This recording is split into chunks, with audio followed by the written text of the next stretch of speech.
Welcome to the second episode of Geek Zone Wrestling. I'm Kyle, I'm Danny.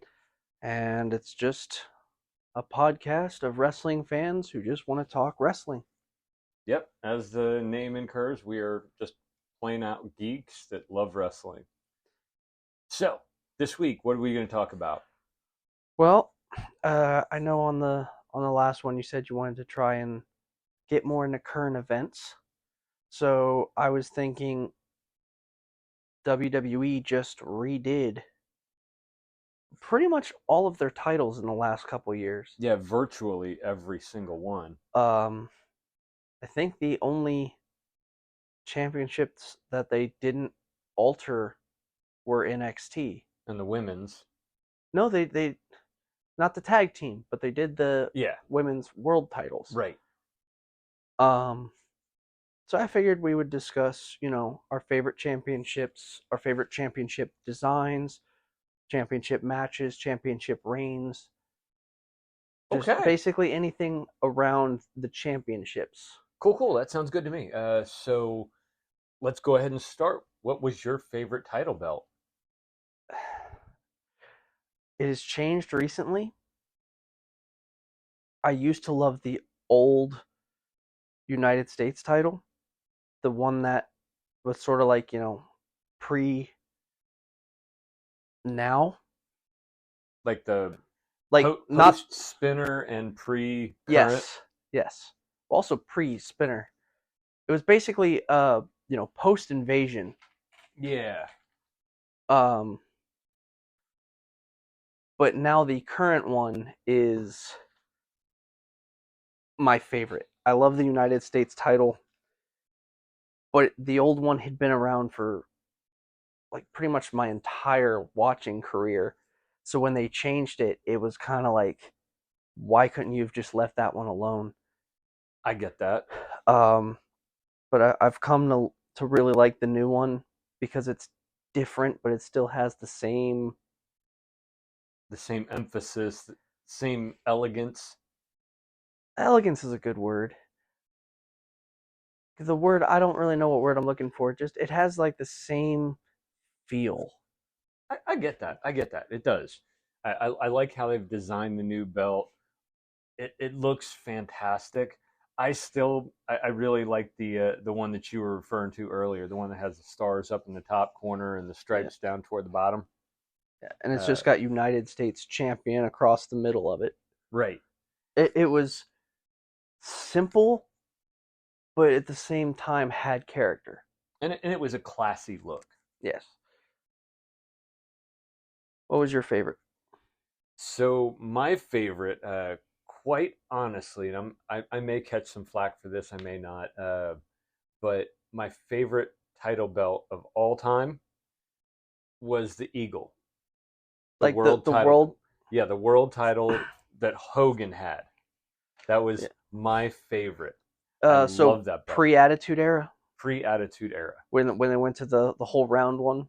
Yeah, pre Attitude Era, pre Hardcore title when they just basically took that same Eagle belt and smashed it into pieces. And Well, that's where they got the idea for it. It right. wasn't the actual belt.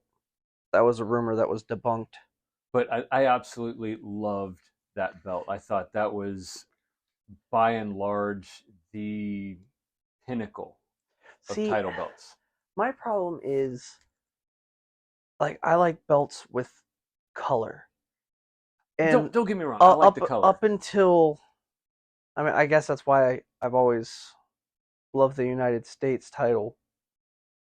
I mean, it's the United States title too, so that's Yeah, that adds a whole realm like to it. like when I was a kid, well, teenager, and everyone would be like, "Yeah, I'd be the world champ." I was like, "Screw that! I'd be the United States champ." They're like, "But the world champ is better." I was like, "I don't care. Like the United States championship is a cooler belt, and like the other one at that point, it was the undisputed. Yeah, So it was the one that Lesnar held, right. Guerrero held, Angle, Well, I mean, at the time, JBL. I liked the U.S. title better at that point too. Uh, the Universal title, it's classy, it's elegant, it's pretty, but it doesn't have the same juice as the United States title did. No. Well, what I like about the Universal one is it's a lot like the United States in the fact of it's got character, but it's not. It's like it's not trying too hard to stand out. Yeah, It's just got that like yellowish gold behind the WWE logo. right. The new United States Championship, the new Intercontinental. New Intercontinental titles You know, really cool. they have character without doing too much. Actually, all of them that's under Triple H's regime are like that. Even the new tag titles. I'll tell you the one I like currently is the new world title that Priest carries. Yeah, the one that's like the old WCW that just has like the circle in the middle, and it's sort of like a Yep. almost a tribal kind of viney metal. That is super cool. I do Yeah, I enjoy really that. really like that title. I like that better than the Universal, quite honestly. But Well, it's not the Universal anymore. Now it's yeah, back to WWE and World Heavyweight. right. Basically the way it was when H wrestled. Right, right. Because they had the old, the big ass NWA or WCW title. Yeah. It started in NWA. It was the same belt. They just changed the name. And then it went to WCW, and then it became the World Heavyweight. Right. And I love that belt too. Like, I just found it to The be problem, too gaudy. it was just there was no like color or designs to it that popped. Yeah, I think what they were counting on from that belt to pop was those little red rubies that were periodically put around it, and it just didn't. No. But I thought that they did a good job of like bringing the style back, but changing it just enough to make it relevant. Yeah, In that it's its own thing, but that it pays homage to the old thing. this is true. Yes, very much so. Like I feel like the World Tag Team titles are paying homage to the Attitude Era World title. Well, and if I'm not mistaken, the ones that A Town Down Under have, I think those are more based on the Like the the old school tag team. yeah, the WWE Tag Team Championships that like Mhm. Demolition had and Yeah. the British Bulldogs. Yeah, and then, but if you look at the World Tag Team Championship, it's a circle, Right. and then it's I just got Attitude Era title vibes from that. Yes, very much so. And it's like all the titles that they have, they're trying to just include the history of all the various titles in those. Which would make perfect sense because I mean, the whole WWE thing is then, now, forever. So it would make sense to pay homage to, the past in the present, launching into the future. That was very well put. Thank you. Um, I'm usually not this smart. I know. But yeah, my favorite all time was the Hulk Hogan Eagle belt. If you had to pick a belt that you, if you were in a match for any title, Okay. Any title. like you can be your favorite or just, if you think it would be cool to have, to be able to say I was Intercontinental Champion,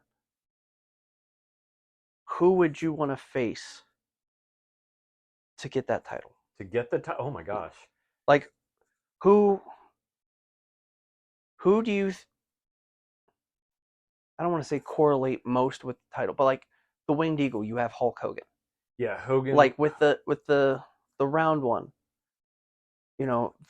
for me, The Rock. The Rock and Triple H. Yeah. They're the two that really stand out. Well, and Stone Cold. But it's like, certain people, there's just, when you see that title or you see them, you have the image of them together. So the Intercontinental title, in one of the many different forms it had. Yeah, one of the many different forms it had, most of which I did not like. But as soon as I see the Intercontinental, my mind immediately goes to Honky Tonk Man. See, like Honky Tonk Man, I mean, he held it for a super long time, but it was his gimmick. It was everything about what he did that I think Razor Ramon. mind. You think Razor I Ramon? think Razor Ramon And I should think like or Shawn Ultimate Michaels. Warrior.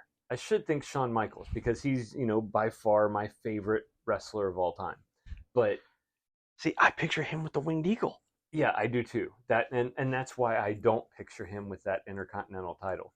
I picture Honky Tonk because he came out all the time talking about how he was the greatest Intercontinental champion of all time, Now it's and he the did that, Ring General. and he did that goofy ass dance, and that in and of itself, that in and of itself solidified it in my mind. And I was early on in my watching days at that time. Like that was fairly early in my wrestling history.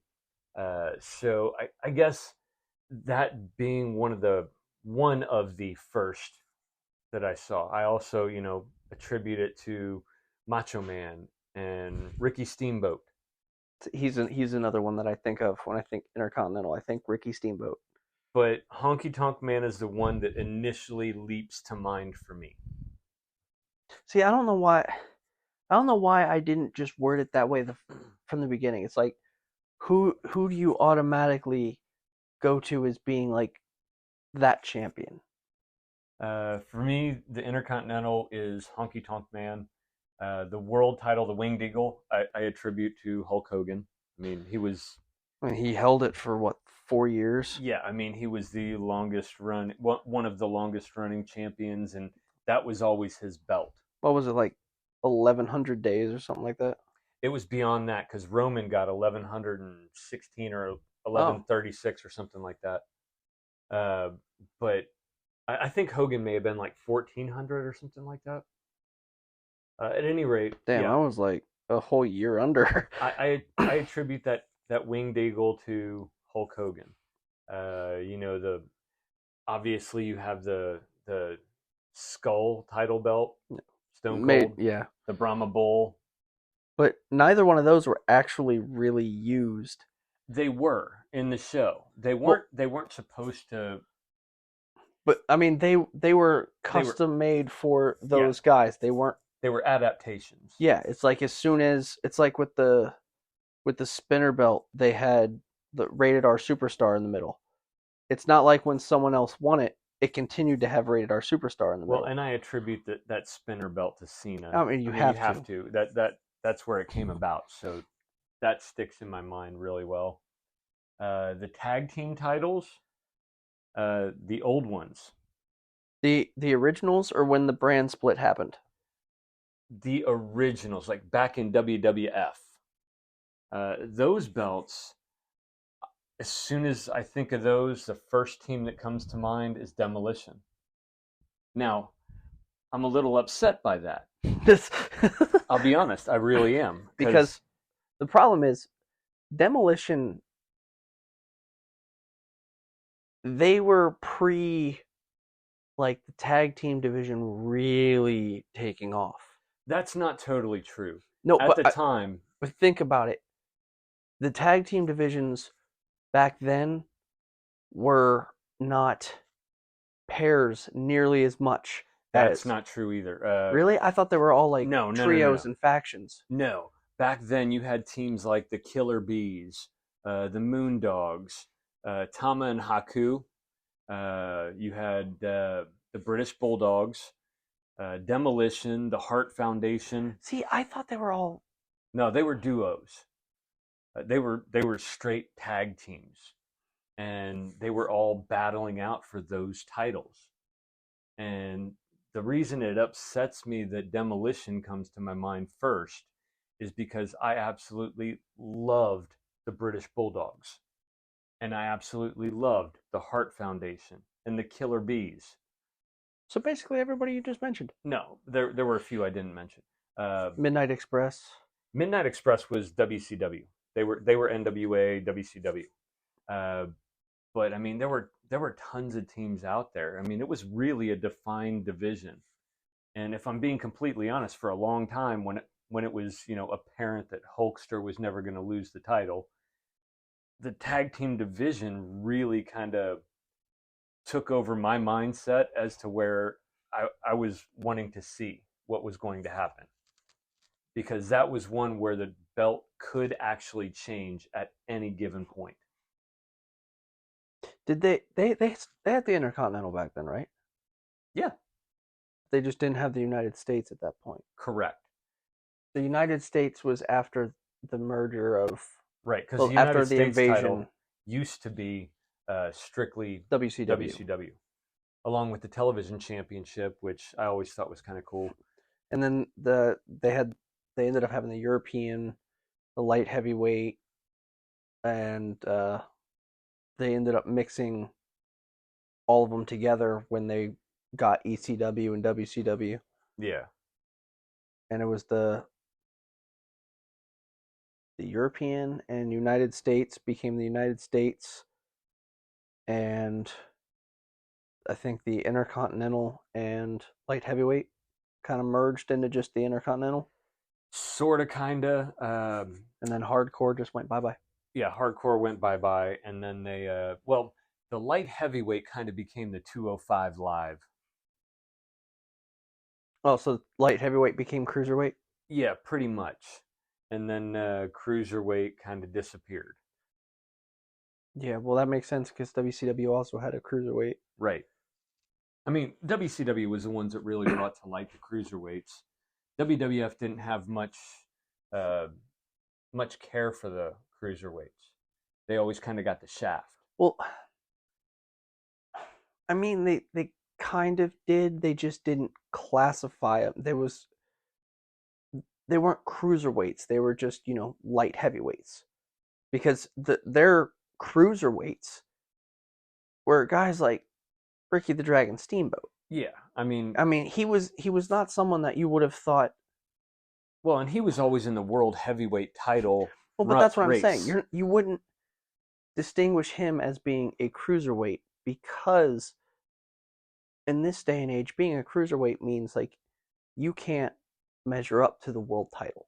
It means that you have a certain weight class, and typically in that genre, you're going to have faster paced, higher stakes moves, that type of stuff. More lucha libre and that type of stuff. But as far as my point being that WWF had, or WWE has never really, until that merger, had any interest in the cruiserweight division. There was no light heavyweight title. There was no cruiserweight title. There was just the world heavyweight title, the world tag team championships, the intercontinental title. And I mean, Vinnie Mac always had this affinity for huge guys. Like he wanted With those massive monster, yeah, pythons. the monsters among men. He wanted those gigantors and really didn't see a whole lot of value in the little guys other than being jobbers. Yeah. So, United States. United States. So the first person that leaps to my mind right off the bat is Barry Windham, because it came from NWA, WCW, and I just Well, IRS goes well with United States. I thought Barry Windham, he was the pinnacle of what that belt should have been in NWA. Um And like I said, United States, he worked with IRS. yes, he did. Perfect. I thought he was a fantastic personality that didn't get near what he should have. He was a hell of a wrestler, uh, and I watched him for years.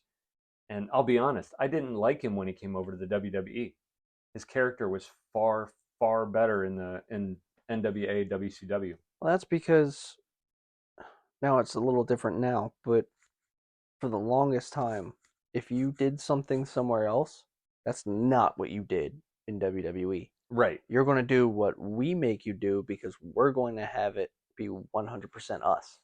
Well, and back in the day, it was still, there was, this is click thing, to where it was still good versus bad.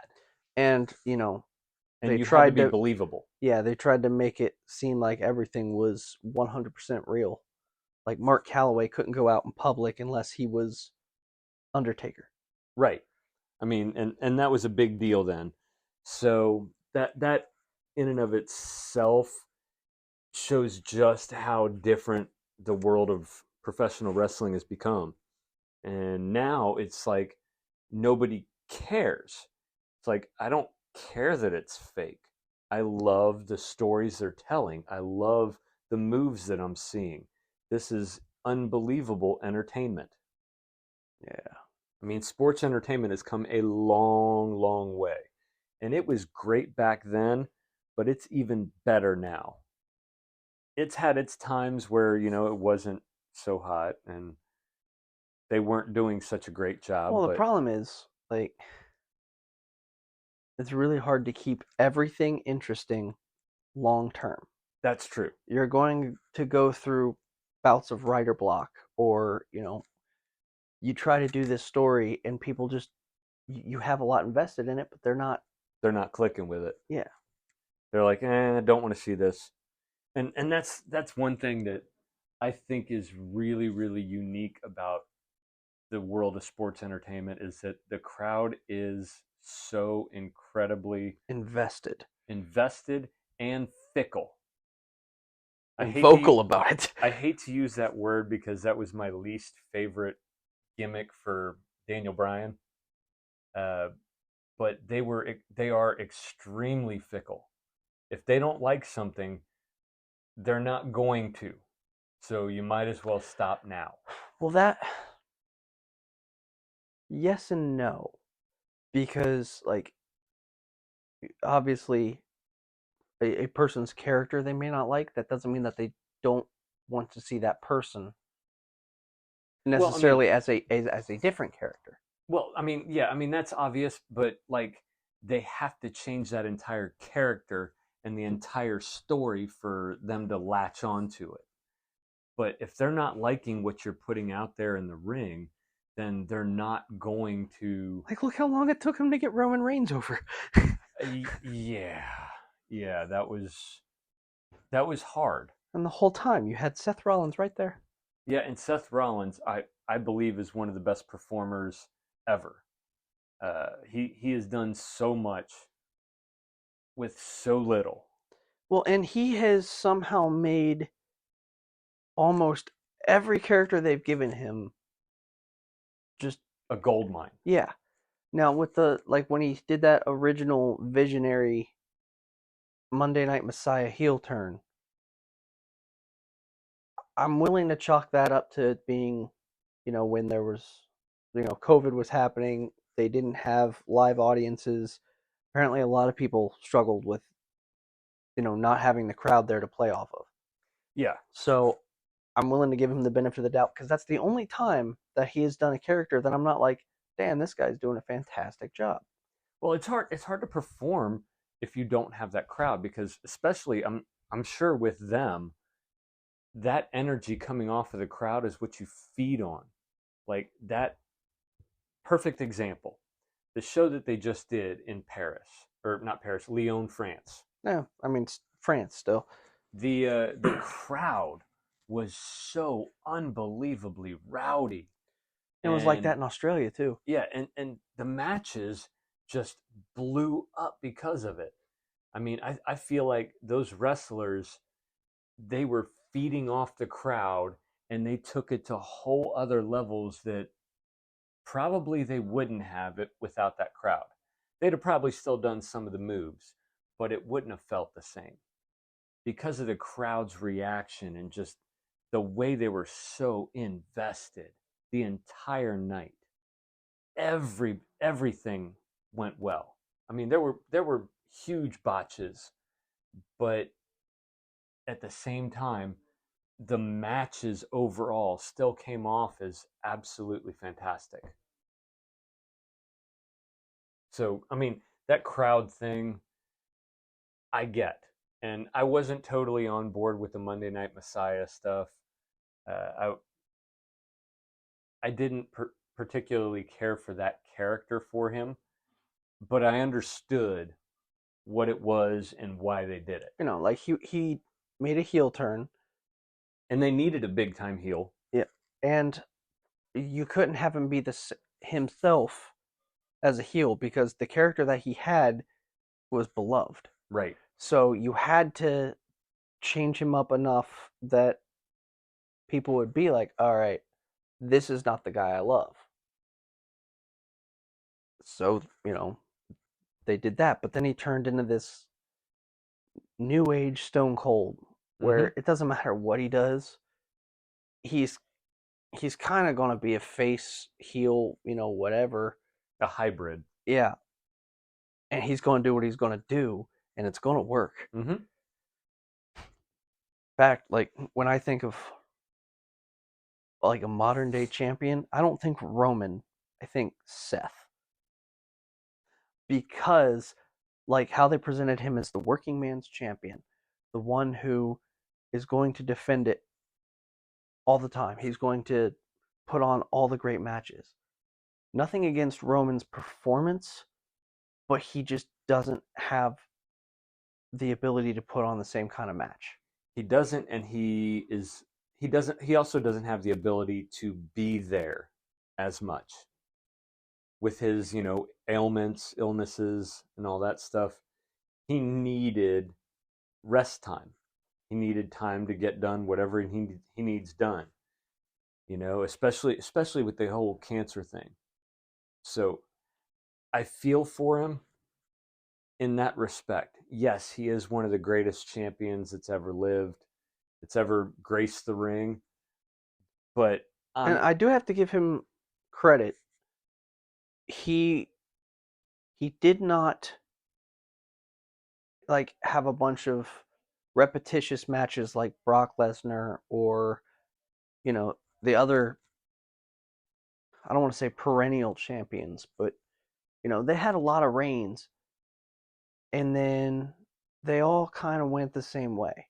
yeah, Like he could keep it fresh, but he just didn't have the ability to make his matches stand out as much.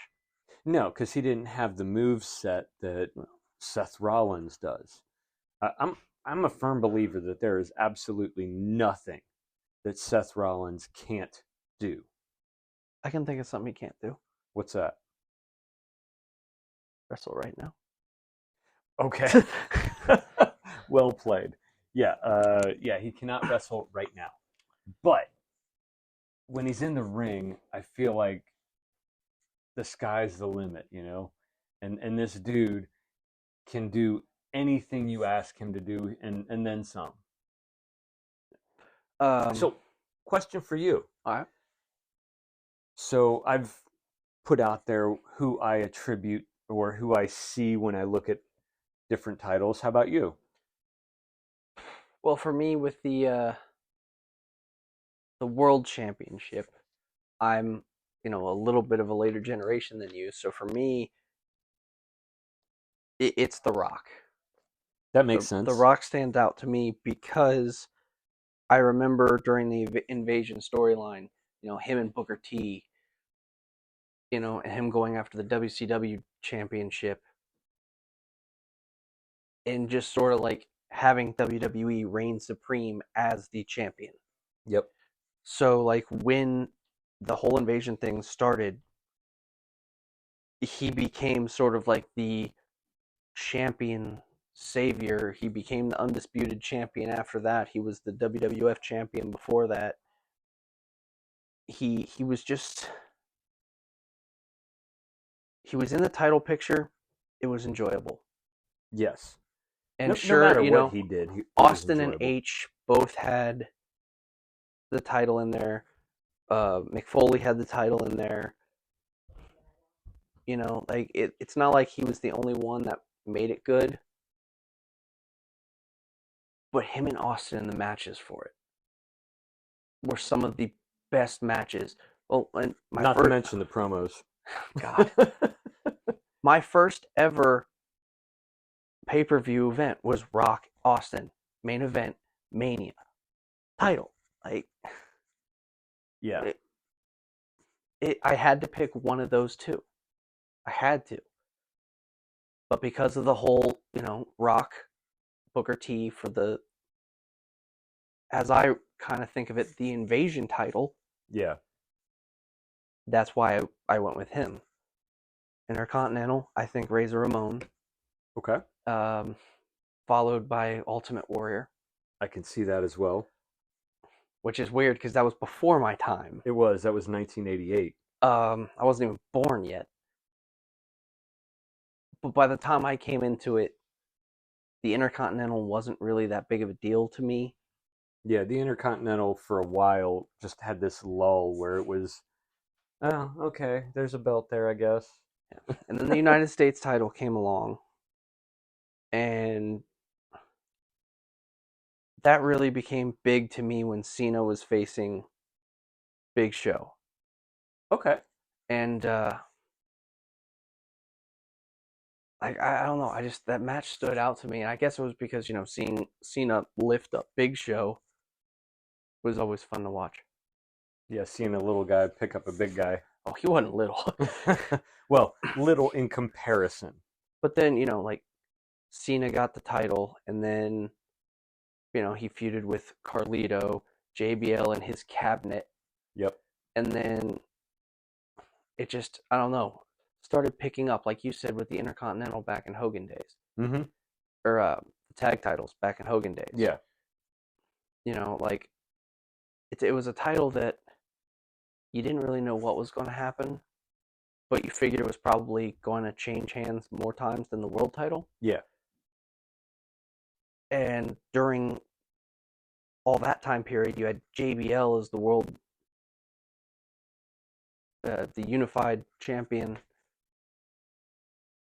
I like JBL as an announcer, but as like the big heel, I didn't like him. I found him just boring and annoying. He was very bland as a heel in that run.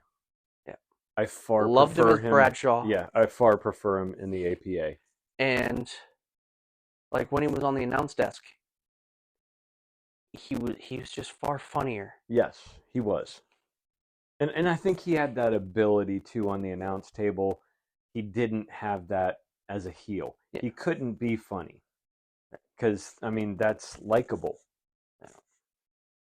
But it's like, damn it, Michael! I don't know. Anytime he was saying something to Michael Cole, it was like, Taz. I miss Taz. Only because I miss his commentary with Michael Cole. Yeah, I never liked him as a wrestler. I did like him as an announcer.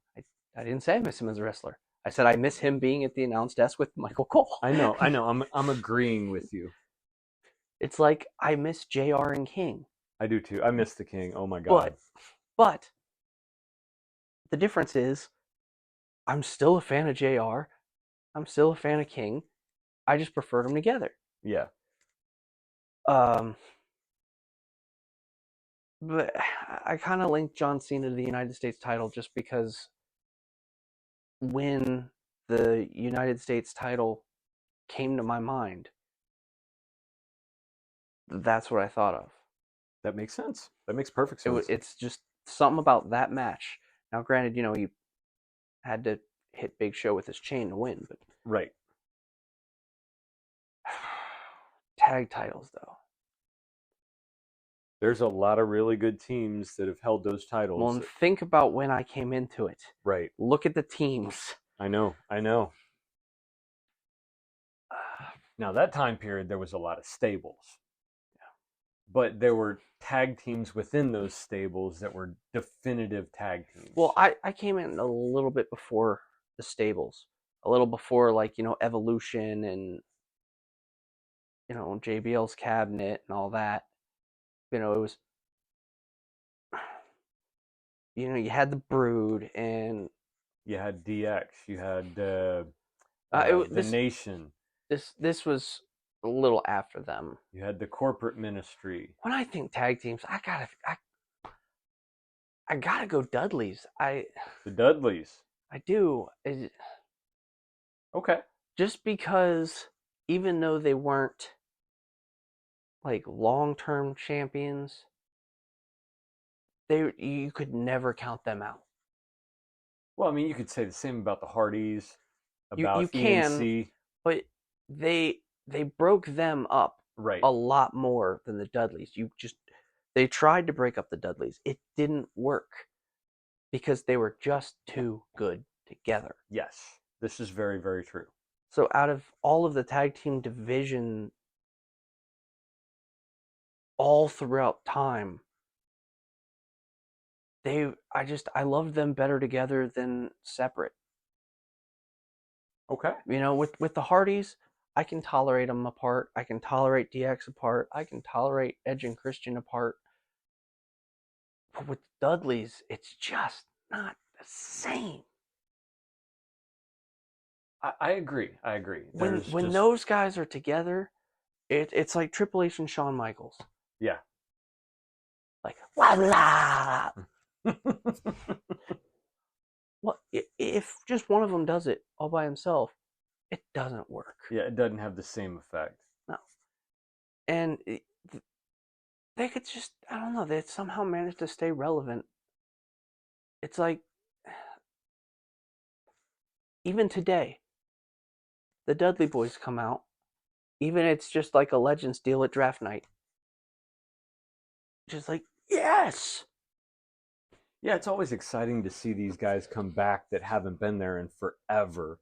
That once were very, very prominent figures. It's exciting. That's one of the great things about. But they're people that we want to see.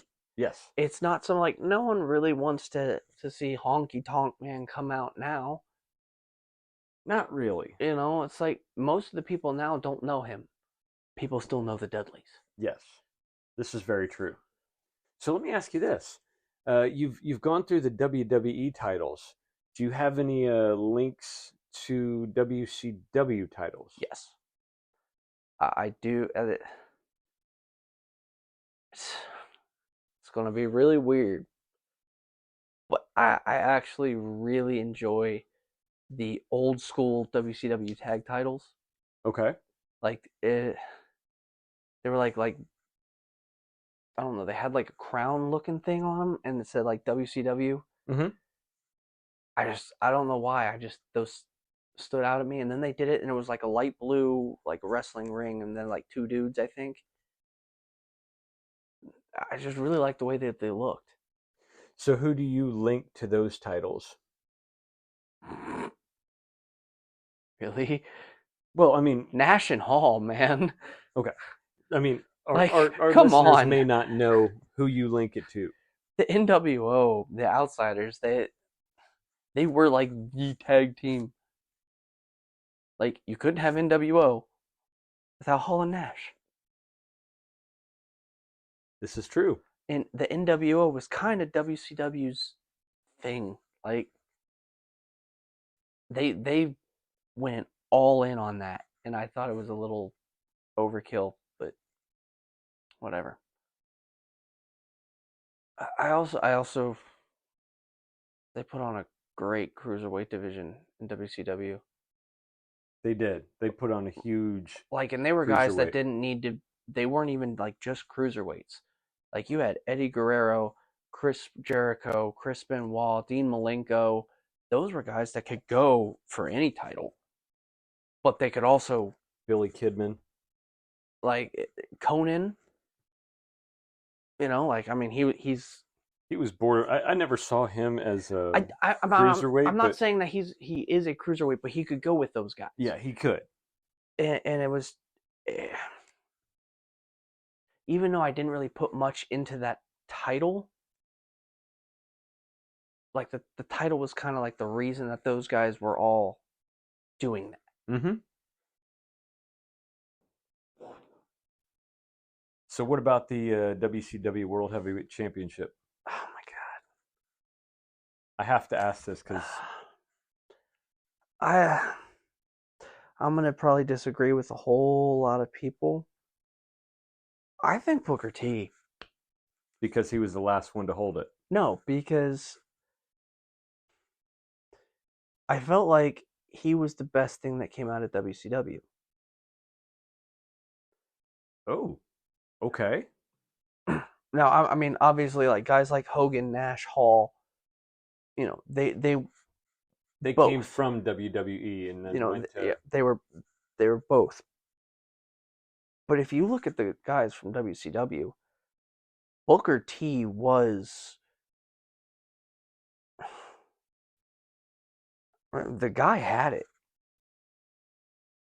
and I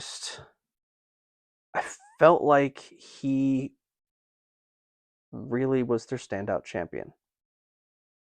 Okay. Well, see, that's why I asked, because I differ. Flair, Yes, see, Flair. that's why I said people would disagree with me. And I do disagree with you, but I have a different And perspective other on than it. Flair, I'm sorry, but no one in WCW really made that title stand out. I agree. I agree. Nobody in Not, WCW ever made that belt you know, stand out other than those two. not Nash, not Sting, not Hart, Goldberg. God. I was debating whether you were going to say Booker T or Goldberg, just because of the timeline. The thing that I liked about Goldberg most of all was at that time I'd never seen a move like the jackhammer. And that move was so freaking cool. And at that point the spear wasn't all that big of a thing, so I was like, "Oh damn." And now everybody does it. Yeah. But it was those two moves, maybe what like Goldberg. And then he came to WWE and it was like, "Oh cool, think of the matchups." And then that fizzled. Yeah. It would have been nice to see him like back in the days before Rock was on his way out. Yeah. It would have been nice to have seen Goldberg in his prime against people like The Rock and Triple H. And Austin. Yeah. That would have been fantastic. Sting versus Undertaker. Something that I would have loved to see. Sting versus Kane. But it's like the majority of the real WCW champions, like from back when it was still like NWA, I don't remember those. So And that's why I Surfer Sting, I don't remember him. I do. And the reason I attribute that World Heavyweight Championship to Ric Flair is because he had it forever. I mean, every time I turned around, he either still had it or was getting it back. You know, he lost it to people occasionally, but it always came back to him. You know, he was the So he leader was of their the Brock Lesnar. he was the leader of the Four Horsemen, and he was the name in NWA, WCW, and that's what burned him into my head with that title, because every time he turned on the TV, he was wearing that belt. Now, what about this? This will be another one. I'm fairly Technically, I just want to point out earlier you said Booker T was the last one to have the WCW title. He was not. It was The Rock. That's after the invasion, though. Yes. Booker T is the one who won it on the very last Nitro before they shut down and had to invade WWE. For the fifth time. But either way. 5 time, 5 time, 5 time, 5 time, 5 time. It's a big thing. So here's another one I think we're going to probably differ on. Oh boy. The television title. Which one? The WCW or the ECW? WCW. See, I wish they would bring a television title back. I do too. I always just loved because it. For me, it's like you have the Intercontinental and all that. But with the television title, it's just sort of a fun little oddity. Mm-hmm. It doesn't really represent anything. It's sort of like TNA's Digital Media Championship. Right. I feel anybody could have it. Yeah. And that excites me. Yeah, it goes back to that whole thing with the tag team titles that I was talking about earlier, is that they could change at any given point, any show, anywhere. I mean, I saw tag titles change hands at dark matches. I prefer that over the hardcore or the 24/7 or even the speed championship. 24/7, 7-Eleven, I-95, South. South, European Intercontinental Champion. I because that's something, it's a title that anyone can go after, and I feel like people could really show what they were capable of for a title that may not be considered mid card or main event. It can literally be, oh hey, well, Up and comer. we don't have a title match for the World Heavyweight Championship until the next pay per view, so we'll just have the television championship be the main event match for Raw. It doesn't even have to be a headlining pay per view. You could main event it on a Raw or SmackDown. So, television title. Who do you see? I don't actually see anybody. I don't even know if I ever even saw a WCW television title match. Like I've got so many WCW faces. But I don't remember if I ever know who had that title. Well, there's one name that is synonymous with that title for me, and it's Tully Blanchard. Oh, man. Because he was part of the Four Horsemen, and back in the day, in the See, NWA days, I was kind of thinking of a different Four Horsemen. Dean Malenko. Pre him. I'm thinking an enforcer. Anderson? Uh-huh. See, I get that, but the reason I wasn't thinking him is because back in the day, it was Ric Flair with the World Heavyweight Championship, Tully Blanchard with the Television Championship. And then Anderson and Zbyszko? No. Anderson and Anderson. Oh, Arn and Ole. They were the tag champs. I forgot that Ole was part of the original Four Horsemen. With James J. Dillon. Well, you heard it, folks. He can't talk to me. No, the Four Horsemen, they were the upper echelon of the NWA and WCW, so that etched that into my head that I always saw Tully Blanchard with the television title. See, for me, the television title just, there were so many other titles by the time I got into it. It was just kind of an afterthought. Like a lot of WCW, it just wasn't interesting to me because they didn't have the same storylines. Like I saw Hogan's heel turn, which completely threw me. Yeah, that threw everybody. But after that, it was NWO, and then they kept expanding, and then there were two of them, and it was just, yeah, it got to a point where it was just ridiculous, and I blame Bischoff and Vince Russo for absolutely destroying that brand. Oh, you know what? I take it back. I have a new WCW champion in mind. Okay. David Arquette. Oh my God! I thought you were going to say Dennis Rodman.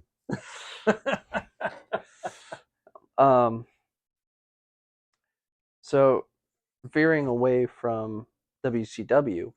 Give me a sec. I got to say this because I also disagree with your tag titles. Let me guess. The Andersons. No. Anderson and Zbyszko. No. And Juan Malenko. Strike 3, you're out. Guerrero and Malenko. Strike 4. I'm hitting foul balls. I'm still up to bat. No, my tag team. Harlem Heat. No. Damn it. I kind of wanted Harlem Heat. No, my tag team champions that automatically hit my head are the Rock and Roll Express. Back in the NWA days. Yes, the NWA days, because those tag team divisions were outstanding. They had Rock and Roll Express, Midnight Express, the Road Warriors, pre-Legion of Doom. US Express. No, they didn't have them at the time. But I was just trying to think of They were where the Steiner brothers first came in. Espresso. I was trying to think of other expresses. Rocket. In WWF, there was the Pan Am Express. The Rock and Roll Express. I thought they were Ricky Morton and Robert Gibson. Traveler. No, I'm sorry. Fabulous Freebirds. Yeah, the Freebirds. They came in too into NWA. There were all these different tag teams that they pulled in that were just outstanding. But the Rock and Roll Express always were the ones that they resonated with me. And the very first match I watched in 1984 was a scaffold match with them. And ever since then, that's what I saw as the tag team champions. All right, so now getting away from WCW. Now, yeah. If you have somebody that you really think should have had a title,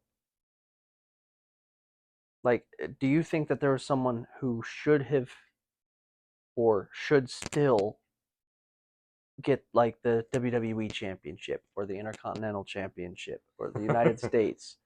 So, I think Kofi should have had a bit better run. Yeah. And I know I've talked to you about this. We were talking about it pre-WrestleMania.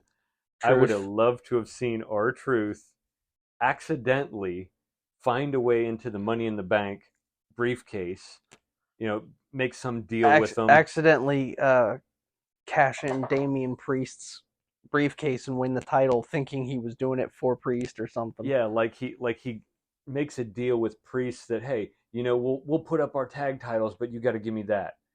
And he gets the Money in the Bank, and Miz finds out about it and gets pissed off at him and starts running after him. And Truth runs out to the ring, and McIntyre's in the ring, or one of the champions, and he jumps in the ring, falls, trips, hits the dude with the briefcase, and then he's like, "Oh, I'm sorry, my bad, wait," and then he pins him.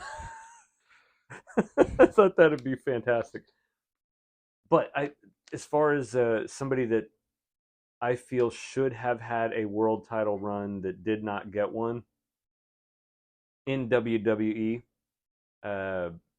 Ricky the Dragon Steamboat. I always felt he was so underutilized and so underrated. He was the Ricochet back in the day. Mm-hmm. Ooh, that was catchy. He was. And I think Ricochet should get a major title, not just this new speed one that they threw out there, which he absolutely deserves. That's his game right there. Yeah. But I think he deserves a major title. He was who I was thinking. Like, he's my dude. Like, that guy is gold. He is. He gets in the ring. He doesn't have the greatest personality promo-wise, but his physical personality, like the stuff that he does with his face and like his flips on the, bouncing off the rope and his like weird hand thing to the sky, those work. He's just not the best mic guy. Yeah, I agree. I think that's one thing that's holding him back. But, we've seen people do more. Bobby who? Exactly. With just a manager. Ooh, all right. That's still relevant today. In fact, best manager of all time. Of all time? All time. I have a feeling I know who you're going to pick. I'm going to disagree with you. I have no doubt that you will. My pick is still doing it. Mine is not. Yeah. Paul Heyman. Bobby Heenan. I didn't know. I was 90% sure. It's a toss-up. There was a 10% chance you were going to pick freaking Jim Cornette. No, I would not have picked Jim Cornette. Oh, thank goodness. It was a toss-up between Bobby Heenan and Jimmy Hart. See, Jimmy Hart was my third. For some reason, I thought that Jimmy Hart was under Jim Cornette. because Jim Cornette obviously. Yeah, I mean, he had unbelievable talent with him, and he was a good talker. He was a good bad guy. What was Okay, still is, but the guy's regardless, podcast? That's all he is a talker. Well, I mean that's the whole point of a podcast, but still. yeah, but yeah, I was in a toss up between Heenan and Hart because Heenan he managed some of the greatest heels in the history of WWF, WWE. You know, he had Andre the Giant. He had Tama and Haku. He Yeah, had. but look at who kind of like literally choked him out of his business. I know, I know. And you know, I still I feel like he was one of the greatest in history because everything he did pissed everyone off.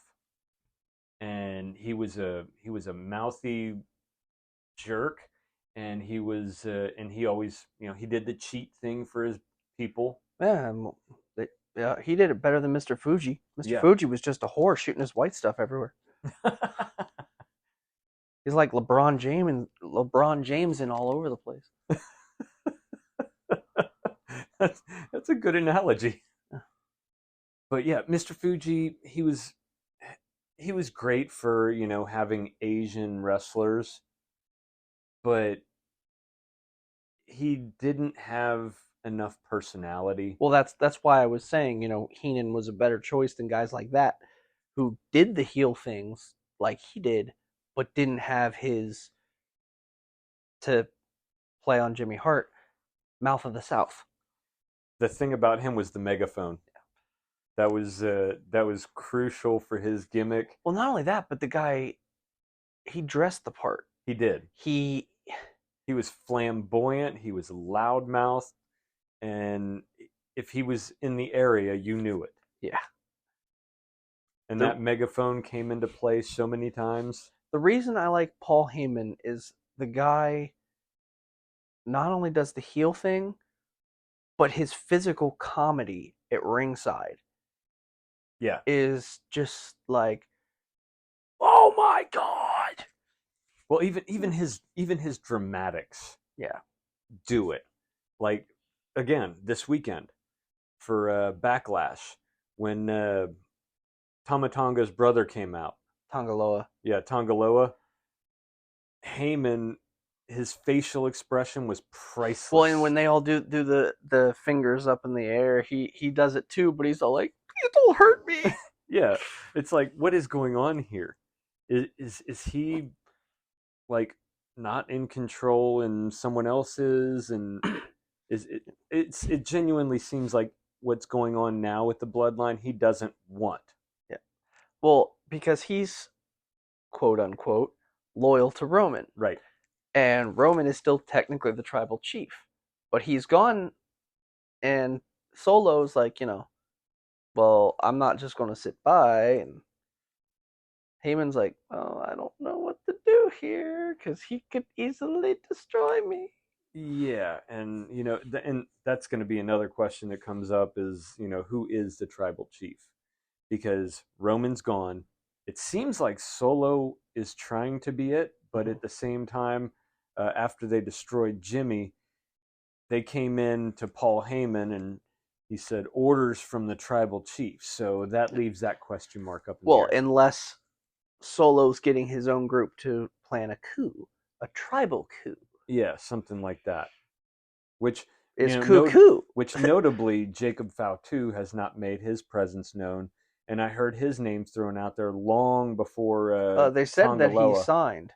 Yeah, and I heard his name long before Tonga Loa. That's probably why they put Tonga Loa, because everyone was expecting Fatu. Yeah, it was Fatu predictable. Well played. Thank you. But it's not just also his physical comedy, but look at the people that he's been with. He's been with guys who got propelled, with the exception of CM Punk, who didn't have the promo skills from the get-go. Lesnar. Roman. But he's a weird case because by the time he was with Heyman, he kind of figured it out. But like when he first went on his singles run, like they put him with Cena and he could not measure up. No, not even close. But But again, at the time, Cena was one of the top talkers. Cena knows how to talk. But that's the thing, like CM Punk, that guy always knew how to talk. Yeah. So he didn't need Heyman there. And I also, one of the things that stands out to me is Heyman is he was also general manager for a time. And he was like a manager for almost anybody. Right. He's just, to me, I am a Paul Levesque guy by proxy because I am a Paul Heyman guy. I get that too. But I'm also a Paul Levesque guy. So speaking of Heyman, we've talked about WCW, NWA, WWE, WWF. Oh, so you get why I was kind of segueing? Yeah. ECW. Are we going like just strictly world champions? Because again, I don't really know. Sure. Like ECW television champion, I wouldn't know. I'd probably have to go with like Dreamer or Sandman or someone. But ECW champion. Yes. I gotta go Rob Van Dam. I'm in complete agreement. I mean, that guy, he may not have been in ECW as much as WWE, but when he was in ECW, the dude was just fire. Like, that's one of the reasons WWE went after him. It's like, man, this guy's killing it. Yeah. When we're buying this, we're keeping that guy.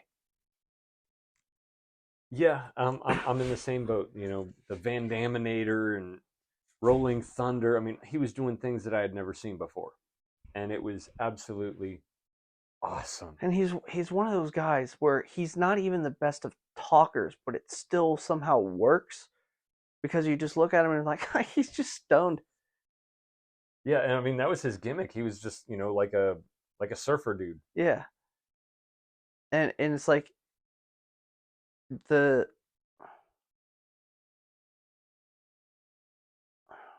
his physical, like, jumping up and down and doing the RVD thing, it made up for I don't really know what to call it. I was trying to think of a word. But his physical actions made up for his lack of like voice charisma. Yeah. Yeah, he had he had the best frog splash ever.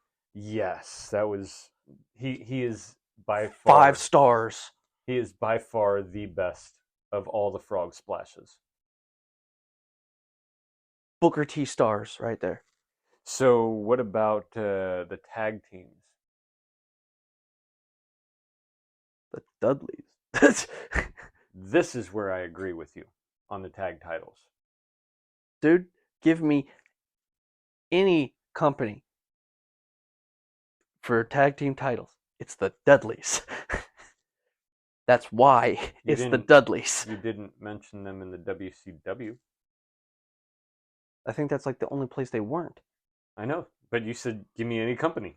I mean that had the Dudleys, and it's the Dudleys. See, you didn't specify that part. They're, in my opinion, they are one of the greatest tag teams of all time in any.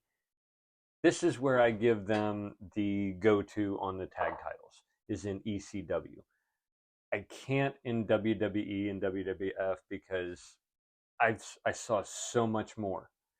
I saw so many more years prior to them of great tag teams that I couldn't help but have other people in mind. Haas and Benjamin. Haas and Benjamin were amazing. The Hardys, Edge and Christian. Haas and Benjamin, though. I mean, there have been DX, so Rated many, RKO. So many great tag teams. So it was hard for me to give it to the Dudleys with the limited amount of time that they were in WWE. Oh man, dude, I'm gonna have to take it back. I forgot about World's Greatest Tag Team, Team Angle.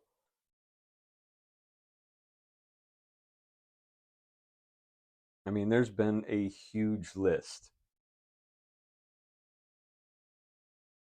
So ECW, I give them, ECW. yeah, ECW, I give them their credit there.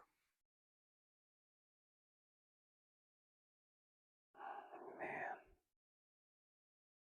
Now, in my day, there was another promoter, and it was World Class Championship Wrestling. WCCW. Yes, WCCW. I'm not sure if you're familiar with much of it because this was Texas wrestling. It was, Von Erichs. yeah, the Von Erichs. The Freebirds frequented there. One Man Gang. The Dingo Warrior, who ultimately became the Ultimate Warrior. All these, and then they had their own class of characters like Iceman King Parsons, the Simpsons brothers, and all these other They guys. went up against the Family Guys. Yeah. So the Von Erichs, obviously, they were the family of WCCW. They were the thing. And the tag team championships, like they had guys like Tony Atlas and all these other.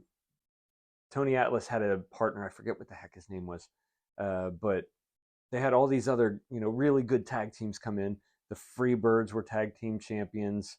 Uh, the Simpsons brothers are the ones that stood out to me, Steve and Sean Simpson, and they were Australian guys, long hair, hippie looking dudes, which you would hate, but they're the ones that stood out to me there. All right, so in modern day, then, out of the champions that we have now, who would you like to see lose their title slash titles? Who would I like to see lose their titles? I don't want to see Truth and Miz lose. I would like to see A Town Down Under lose their There's titles. a more important loss. I would. I may catch some flack on this because I know a lot of people are on, you know, the Damian Priest side. I would love to see him lose his title. I want to see Logan Paul lose. I would like to see Logan Paul drop his title like months ago. And the reason that I want, not the reason, there are multiple reasons. I really, really, really want to see Kevin Owens win the United States Championship and then defend it in a one-on-one match with Randy Orton. Stunner versus RKO. See, I don't. I am really, really digging the the RKO team. Yeah. But the reason I want to see it is because that match, I think that they can put on a really good one. And that would give them time to bring up, well, Braun Breaker's on Raw now. But it would give. Logan Paul has ridiculous amount of natural athleticism. And no class. Kind of. That's the whole thing. Why it's the United States. If you were going to give him a title, give him the freaking Intercontinental World Heavyweight. I don't care. Any title, not my freaking title. Give him the 24/7. No. That has to stay with Truth. I'm sorry. I hate that he has the United States title. I would let him have any other title. I don't want him to have the world title. I do not. Again, I want someone fun to have the title. And the two people that right now that are the most fun on SmackDown that aren't in the main event picture, Randy and Kevin. I would tend to agree. I'd love to see LA Knight have it, but I also want him to be a world champion. Maybe not right now. I would like to see him get the United States title. I'm liking RKO too much. I want to see them get the tag titles. I'd like to see them. Oh, them taking down A-Town Down Under. I would love that. I would love that. That's actually better. And that LA Knight could get the United States title and then let Cody have the title for a while, and then let LA Knight take it from him next year at Mania. So yeah, here's the thing. Or he could win the Rumble and go to Raw. I'll be honest, I want Cody to lose it. Why? He just got it. I know, and I'm happy that they finished the story the way they did. I didn't want The Rock to take the title from Reigns because I knew he wouldn't be there for most of the time, just like Reigns wasn't. He originally wasn't supposed to. Right. It was supposed to be Cody, but then Punk got hurt. So they tried to send Cody to Raw to cover for Punk. And I don't want Punk to get a title. I really don't. I don't want Punk to get cleared. But I liked him better as an announcer. He did fantastic. I'll be honest, I liked the run for the title for Cody more so than I like him being champion. I miss McIntyre. I want him to be World Heavyweight Champion again. Well, actually, technically World Heavyweight Champion the first time. Yeah, I wanted him to maintain the title after Mania. Yeah. I was a little upset when Damian came in and cashed in on him. I was hoping what would happen is he would cash in on Cody and ultimately fail. I feel like even though technically McIntyre won the title, he wasn't actually champion. Like he was for like 5 minutes and 45 seconds. Yeah, I'm not counting that. No. I don't know. I've never been a real huge fan of Cody's. Never. I'm just not a big fan of win a title, drop a title.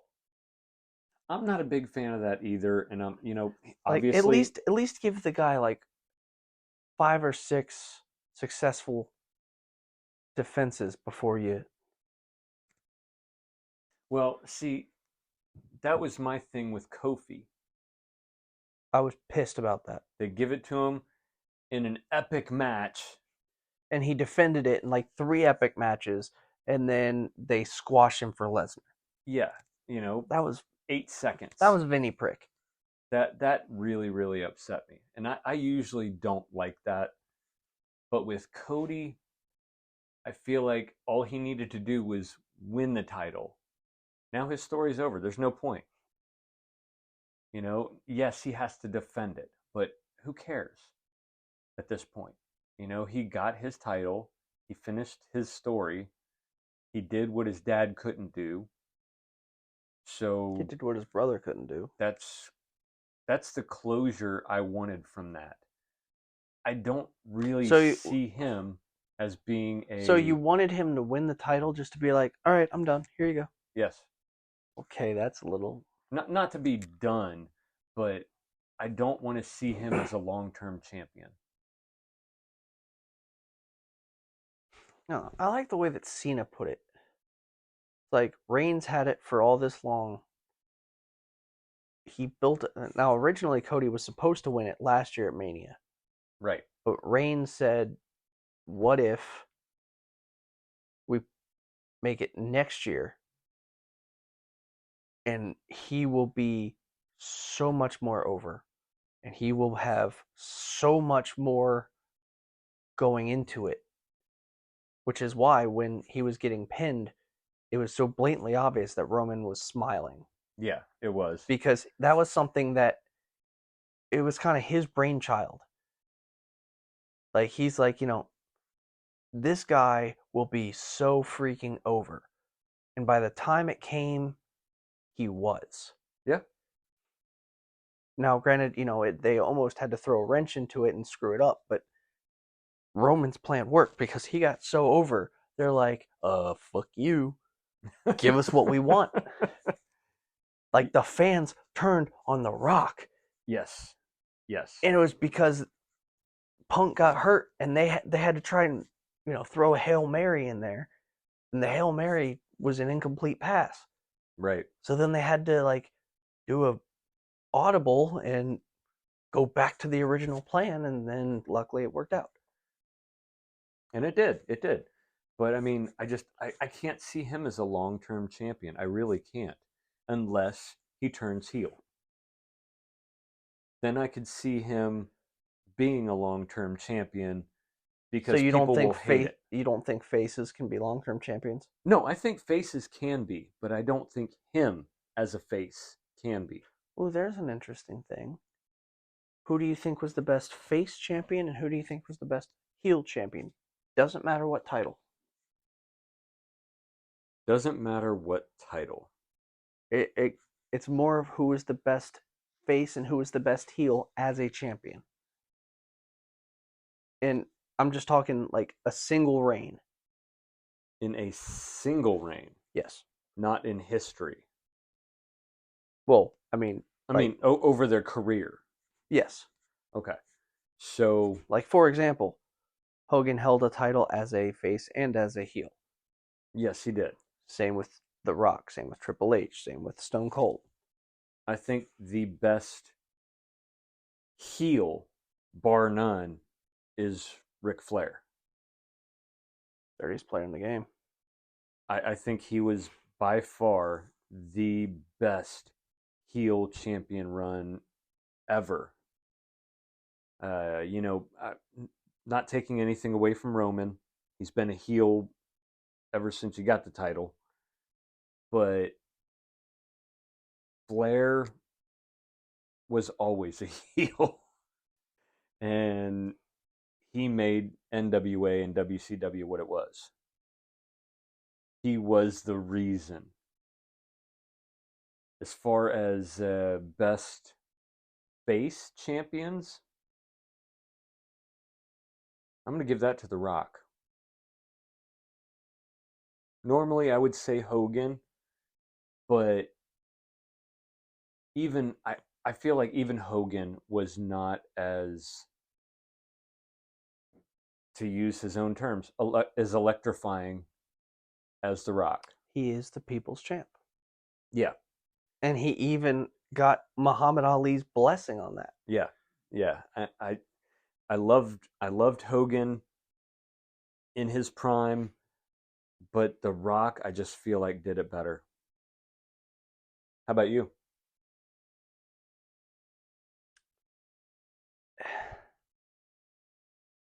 For me,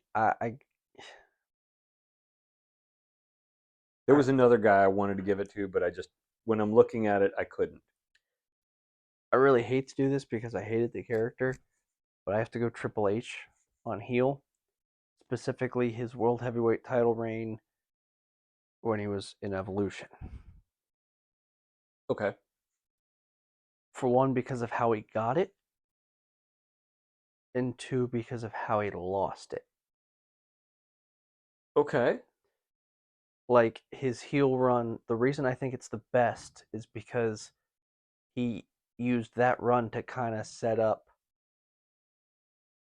Batista as a main event star, and in getting it, kind of also put Randy Orton on a skyrocketing. Yeah.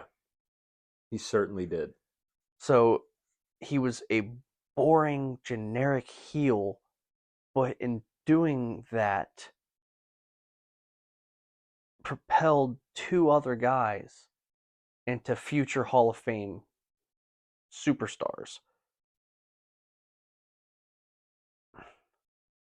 As much as his character work really didn't sell it as much, just the fact that that one title reign, like, I mean, that was the big thing. That's what made Batista Batista. Yeah, I couldn't agree more. Until then, he was just kind of a lackey. Yeah. And then, he and Ric Flair were back there, like, yeah, blah, blah, blah. We send him to SmackDown. That way we don't have to deal with his ass. And Batista's like, I'm going to powerbomb you through a table. And then, the thumbs down, Batista drops Orton. And then the thumbs down to Triple H. Yeah. I just felt start to finish that had one of the greatest effects on that generation Okay. that I personally have ever seen. What about Babyface?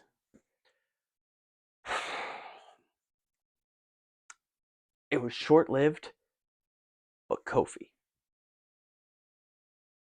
Because so many people, including us, wanted that. Yeah. And then when he got it, that dude put so much into making it worthwhile. Then we got screwed out of it. But that guy gave everything he had to put on the best possible shows. He did. And luckily, he worked with Daniel Bryan, Randy Orton, and there was another one. And every defense that he had was just... It was money. That freaking squash match with Lesnar, man, that kills me still. It's ingrained in my mind as one of the worst things I ever watched. Yes, it was. That meme of that, well, it's not even a meme, but also a gif. That little girl being so unbelievably pissed off when The Miz won. Yeah. That was me. I think that was all of us. That match. And I watched that live. I really, really dislike Vinnie Mac's affinity with Lesnar. I never really cared for Lesnar to begin with. I thought he had some fun moments, like when he broke character, when he was actually being him. But I enjoyed him in the beginning, like especially when he was with Angle and feuding with Eddie Guerrero. I didn't even like him then. I liked him then because there was some personality to him other than just, look at me, I big strong. Oh God, when he was with John Cena and John Cena came out, how John Cena, when he was Dr. Thugonomics, he would like insult people in his little raps. Oh man, he walked out and he's like, "Me, Brock Lesnar, here comes the pain. God made me strong. Forget to give me brain." Yeah, I never liked Lesnar. I hate that they did that with Kofi. I never liked seeing him get a title belt. I never wanted to see Lesnar. Kofi? No, Lesnar. Oh, I was going to say, what the hell? I never wanted to see Lesnar as a champion. But I knew because he came from UFC and he's really big and built and actually technically he came back from the UFC. He came from UFC, then he went back and forth and back and forth and back and forth. Took everybody to Sioux Falls City. Yeah, to Sioux Falls City. But I never liked Lesnar. And I sure as hell didn't want to see him squash Kofi after Kofi Mania. And then, of course, he squashed Big E, too. Yeah. Well, he didn't really squash Big E as much as he took advantage of Big E being in a match with 5 other guys. Yeah, it's one of those things that bothered me about the McMahon era is that no matter what happened, you knew at some point Lesnar was going to show up and they were going to put the strap on him. Especially if the strap was on a black guy. Dude, it's all over the internet. Oh They just need to God. put a strap on Xavier Woods, and Lesnar could come back and literally start a new day from all of the New Day. Okay, I know this isn't exactly a championship, but I have to throw it out there. No. Greatest king of the ring. Okay. This is going to be just probably the most obvious thing in the world. But Austin 316 says, I just whipped your ass. Okay. I beat Jake the Snake and then rips that promo.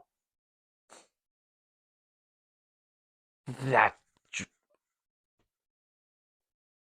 I don't care about anybody else. That promo after he won, it's all King of the Ring. I picture him up there.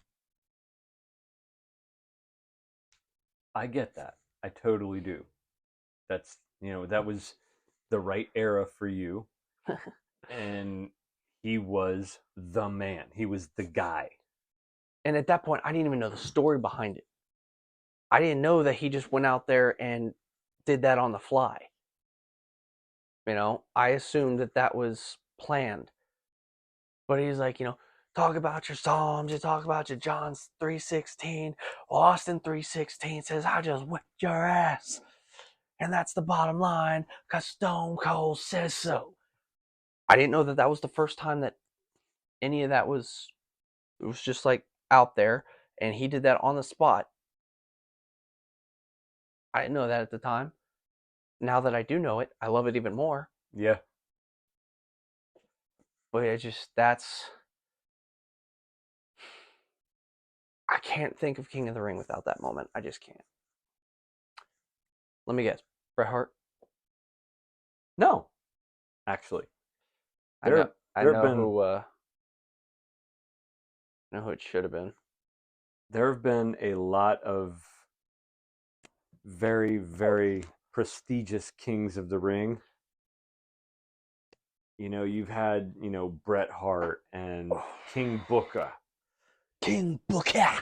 And, you've had guys like Randy Macho Man Savage, Yeah. Harley Race, Jerry the King. So my end all Mabel. My end all be all king of the ring has and will, as far as I can see, always be Jerry the King Lawler. All right. And after him, it would have been Harley Race, because those two were synonymous with king. All right. Again, not exactly a championship. Royal Rumble. Royal Rumble? And I'm not talking like, Stone Cold Steve Austin has won 3. Shawn Michaels won back-to-back. I'm talking a single Royal Rumble victory. What Royal Rumble victory in your mind was the best?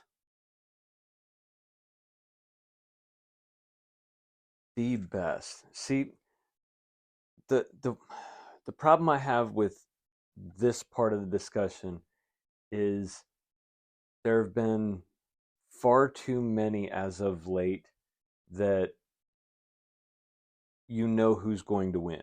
It's going to be one of the top guys, even though the Rumble is supposed to be something that propels someone that wouldn't necessarily get a shot. But I'm talking like from the moment that person goes into the ring to the moment that the match is over. Or even just the best Royal Rumble. Maybe not just the victory, but the Royal Rumble, the one that really stands out. For me, the one that stands out is the first Michaels. The one where he did the rope thing? Yeah. Because that was something nobody had ever seen before. That had not happened prior to that. You know what else was a first? What's up? Someone who was eliminated winning it Yeah, when Austin slipped over the rope because there was so much sweat and baby oil on it.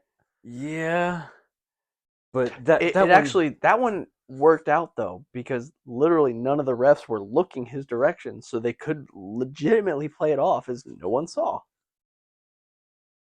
but yeah, that one is the one that stands out in my mind the most. How about you? 2006. 2006. Why? Rey Mysterio, number 2. He and Triple H were the first 2 entrants. Last 3. I just See, that was so cool for me that numbers 1 and 2 were eliminated 28th and winner. yeah, they were absolutely Iron Men that night. So that to me was just and the fact that Rey Mysterio won. That was a huge thing for me because I never thought, even with Eddie dying, I never thought that they would have given that to him. But just that they always made a big deal about how, only Shawn Michaels had won from number 1. But you had number 1 and 2 in the final 3. Like, for me, that was just... Yeah, that's definitely solid. So it wasn't even just the winner. Like, they had... Well, God, and do you remember Simon Dean, the idiot who used to, drive around on the, that two-wheeler? The Segway? Yeah. And he was like a physical trainer kind of guy. Yeah. They had like this goofy little thing with him. The match just for me overall super enjoyable. And I can't get past the longevity that they put into that. See, I was expecting a different question when you asked about the Royal Rumble. I was expecting you to ask who was the best Royal Rumble performer. Well, I mean, you did the King of the Ring tournament, so I kind of did the Royal Rumble. But the problem is, like, there have just been so many of them. Oh, there's one that stands out in my mind. Kofi? Yeah, Kofi. See, I mean, that was a running joke for years for us, was Kofi moment of the year. yeah, who cares who wins? Where's the Kofi? Yeah, I got to see my Kofi move of this year. Yeah, they haven't been doing well with those lately. No, he botched a couple, and last year he didn't even have one. Yeah, last year he didn't have one, but the year before he botched the one where he was supposed to land on that barricade. Yeah. And slipped off. Remember, the one before that was not this year, but the one before that, he hit the chair, and both of his feet touched. The year before that, it was 2020. That's right. 2022, he went and his feet hit, and then 2023 he hit the chair. Yeah, that's right. So yeah, that he is by far my favorite performer for the Royal Rumble ever. I love watching him, but I loved watching in 2000. No, not 2000. 2000 was the year that The Rock won and was in Madison Square Garden. Oh, man. Which Rumble was it then? Maven drop kicked The Undertaker and he went over, and then Undertaker beat the shit out of Maven all throughout the arena. Oh, God, I remember that. 2000 was the one where Michinoku and Funaki kept getting shucked the fuck out. That was hilarious. Oh, my God. And then Michinoku got hurt like real bad, and WWE's like, dude, look at this shit. This guy's fucked. Yeah, It's sad that ended up hurting him, but it was hilarious to watch at the time. I mean, the dude did like a full 450 side flip thing, like, and landed face first on the mat. Yeah, it was terrible, but it was hilarious at the time because we didn't know. No. Um, but I mean, there are plenty of Royal Rumble moments that I absolutely love, which is why I was thinking more of like a Rumble itself, not just a. Well, originally I was thinking a winner because that narrows it down, obviously. Yeah, that narrows it down a lot. But even just a single Rumble, because I thought that was something that is memorable enough. Definitely. Ooh, well, all right. Surprise Rumble entrant. Oh, um, Not necessarily just your favorite, but the one that just like stands out to you the most. the one that stands out to me the most. Yes. Oh God, this is Let gonna let be. yeah, let's end the podcast on an amusing. So the one that stands out the most to me. Stand back! There's a hurricane coming Trying to through. recreate the old when he went to chokeslam Stone Cold and Triple H, and then it was like looking at them both like, wait a second, this isn't working. He was hilarious. I loved that. R-Truth, Women's Rumble.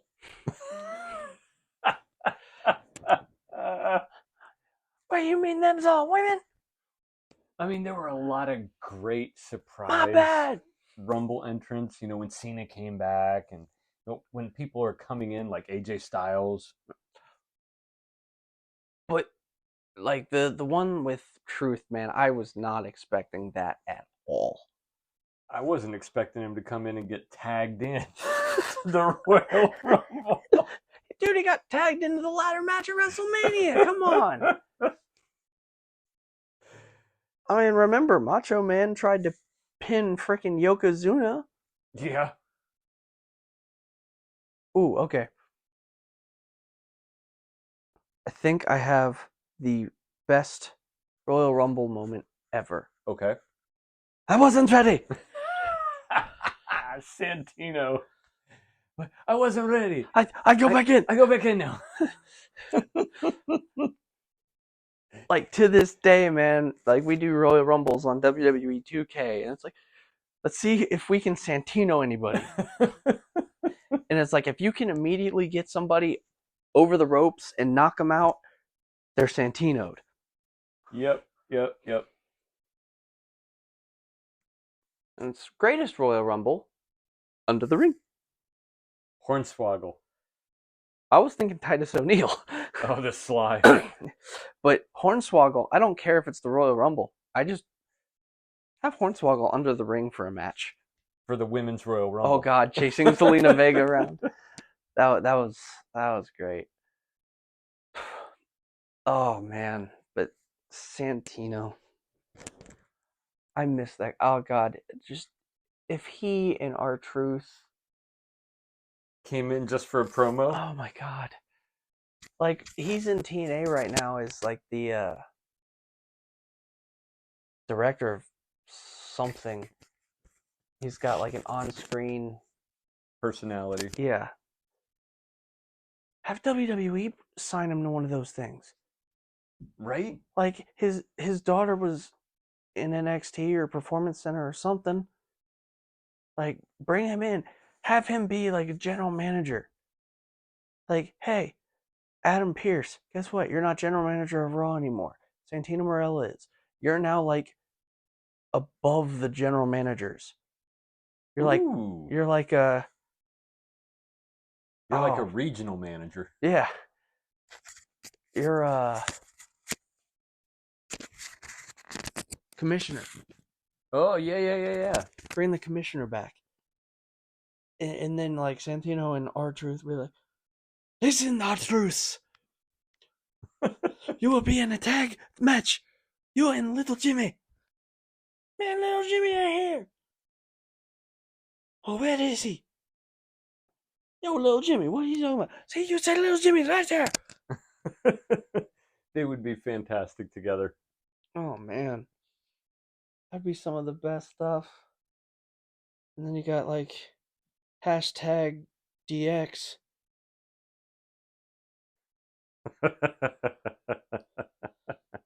And then when he told Triple H that he was Tommaso Ciampa. When he told HBK that one of these days you could be another showstopper. You could be just like Shawn Michaels one of these days. God, I still remember all of the R-Truth moments. I freaking Google on, not Google, but like search on YouTube for like some of my best R-Truth memories. moments. Well, just my best memories, and he is half of them. I'm agoraphobic. So there better not be not one spider on any of these ladders. I'm also afraid of heights. So yeah, that's my pitch. I want R-Truth to get the world title. Ooh, R-Truth takes it from Cody. Problem. He's on Raw and Cody's Yeah. on SmackDown. R-Truth wins the Rumble. R-Truth wins Money in the Bank. Who cares? One of the two. R-Truth wins Jimmy in the Bank. Jimmy in the Bank.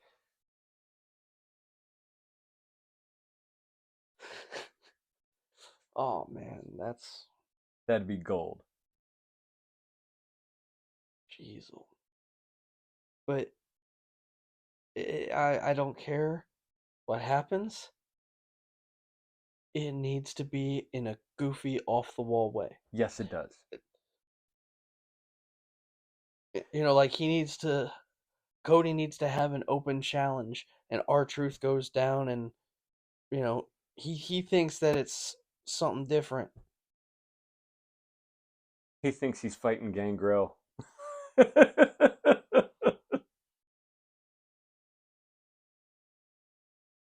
No. He goes and he takes on Cody, thinking Cody's Goldust. He wants to reform the Golden Truth. Oh God. But then when, Cody refuses, he pins him, and he didn't realize it was a title match.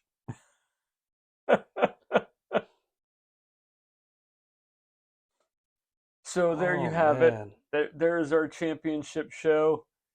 We hope you've enjoyed it. If you have, feel free to leave a comment. What's your favorite? Yeah, what is your favorite championship moments in parlance to what we've talked about here tonight? Championship moments, championship belts, and for that, champions. Yeah. Or matches. Yeah, give us a little feedback. Tell us what you think. Like my favorite championship match, I mentioned that. I don't know if you mentioned yours. My favorite championship match of all time? Mine was Rock Austin. It's hard to beat Rock Austin. It really is.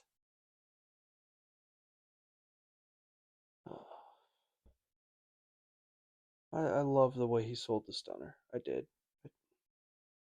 But also feel free to check out our other channels. We do all kinds of stuff. You can check out Geekosity Podcast. We're on everything under the sun, every social media platform. Sarcasm Network.